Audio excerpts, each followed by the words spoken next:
राष्ट्रीय शैक्षणिक अनुसंधान और प्रशिक्षण परिषद और राष्ट्रीय बाल वैज्ञानिक प्रदर्शनी का 52वां राष्ट्रीय आयोजन मध्य प्रदेश में आज 18 से 23 नवंबर तक यहाँ जो हो रहा है, मेरी अपनी ओर से स्वागत। इस अवसर पर माननीय मंत्री विजय शाह जी, माननीय मंत्री राव उदय प्रताप सिंह जी, माननीय मंत्री श्रीमती कृष्णा गौर जी, माननीय विधायक भगवान दास जी सबनानी, यहाँ होने वाली इस बाल वैज्ञानिकों की जो प्रदर्शनी का उद्देश्य इस पूरे आयोजन का विज्ञान के प्रति हमारी युवा पीढ़ी को सजग करना, उनके मॉडल का प्रदर्शन कराना, बच्चों में जिज्ञासा जागृत करना, परस्पर इस वर्तमान के शैक्षणिक सत्र के साथ साथ उनको विज्ञान को लंबे समय तक जोड़ना। इसलिए प्रदेश और केंद्र शासित प्रदेशों के 14 से 18 आयु वर्ग के स्कूली विद्यार्थियों के लिए ये प्रोटोटाइप आदर्शों के आधार पर विद्यार्थियों को नवाचार के लिए मंच प्रदान किया गया, जिसमें विभिन्न प्रदेशों की भाषा, रीति रिवाज, परंपरा और संस्कृति का एक साथ परिचय कराने का प्रयास किया है। देश के समस्त 35 राज्यों और केंद्र शासित राज्यों सहित 900 विद्यार्थी और शिक्षक, जिसपे 240 से अधिक प्रोटोटाइप प्रदर्शन का अपना अलग अलग प्रकार से वो स्टॉल लेकर प्रदर्शनी कर रहे हैं। प्रतिदिन लगभग 2000 विद्यार्थी और आम जन के साथ इसमें व्यवस्था की गई, वो एक बार में यहाँ दर्शन कर सकते हैं, देख सकते हैं, अपने को समझ सकते हैं। विभिन्न वैज्ञानिक संस्थाओं जैसे आंचलिक विज्ञान केंद्र, आइसर, मैनिट, आइसेक्ट और ग्लोबल स्किल पार्क के वैज्ञानिक सहभागी विद्यार्थियों के साथ वैज्ञानिक वार्ताओं के आधार पर विविध सत्रों का संचालन करेंगे और प्रत्येक विद्यार्थियों के लिए भी 30 मिनट की प्रश्नोत्तरी इसमें रखी गई है। सायंकाल कई प्रकार के विरासत से विकास वाले कार्यक्रमों का भी आयोजन हमारे मंच पे किया जाएगा।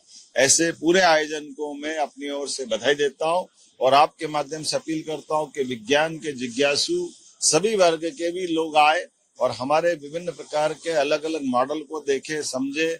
वर्तमान के दौर में आज स्टार्टअप को बढ़ावा देने का समय है। इसी प्रकार के कामों से राज्य भी आगे बढ़ता है। यशस्वी प्रधानमंत्री नरेंद्र मोदी जी के नेतृत्व में भारत सभी क्षेत्रों में जब प्रगति कर रहा है तो हमारे नई प्रतिभाओं को प्रोत्साहन देने की भी आवश्यकता है। मुझे प्रसन्नता है कि भारत सरकार के साथ हमारी सरकार भी कदम से कदम मिलाकर लगातार ऐसे कामों को प्रोत्साहन दे रही है। मेरी अपनी ओर से इस पूरे आयोजन के प्रति बधाई, शुभकामनाएं। हमारे लिए सौभाग्य की बात है, विश्व का सबसे बड़ा मेला सिमस्त का है और सबसे बड़े मेले में हमने इस बार तय किया कि इसके वैभव को, इसके आनंद को और इसकी व्यवस्थाओं को न केवल उज्जैन बल्कि प्रदेश बल्कि दुनिया के लिए अब हमारा धार्मिक शहर नहीं है उज्जैन, ये ज्ञान विज्ञान के साथ पर्यटन का, धार्मिक पर्यटन का बड़ा केंद्र बना है। ऐसे में एक के बाद एक, जैसे ही हमारे माननीय प्रधानमंत्री के नेतृत्व में कुंभ संपन्न होते जा रहा है। जो कुंभ राशि होती है तो कुंभ कहलाता है और जहां बृहस्पति सिंह राशि में प्रवेश करते हैं प्रत्येक 12 साल में, तो वो सिंहस्थ होता है। तो इस साल का सिंहस्थ 2028 का अद्भुत होने वाला की चिंता कर रहे हैं और साथ में किसानों के लिए भी उनकी सहमति के आधार पर विकास के मामले में सबको जोड़कर अच्छे से अच्छा प्लान कर रहे हैं और जिला प्रशासन के माध्यम से भी भविष्य में कोई बड़ी लॉ एंड ऑर्डर की स्थिति नहीं पैदा हो, इसके प्रॉपर प्रबंधन भी हमारी सरकार कर रही है। इसलिए माननीय प्रधानमंत्री जी के आशीर्वाद के साथ धन की हमारे पास कमी नहीं है, लेकिन ये आयोजन ये विश्व स्तरीय है, इसलिए विश्व स्तरीय आयोजन की हम उसी प्रकार से व्यवस्था कर रहे हैं। मुझे इस बात का आनंद है कि वो सारे प्रबंधन हम कर रहे हैं जो अभी तक के सारे आयोजनों से और बेहतर होगा। आइए हम सब अपने विश्व के सबसे बड़े मेले के लिए सारे प्रबंधन करें। बहुत बहुत धन्यवाद।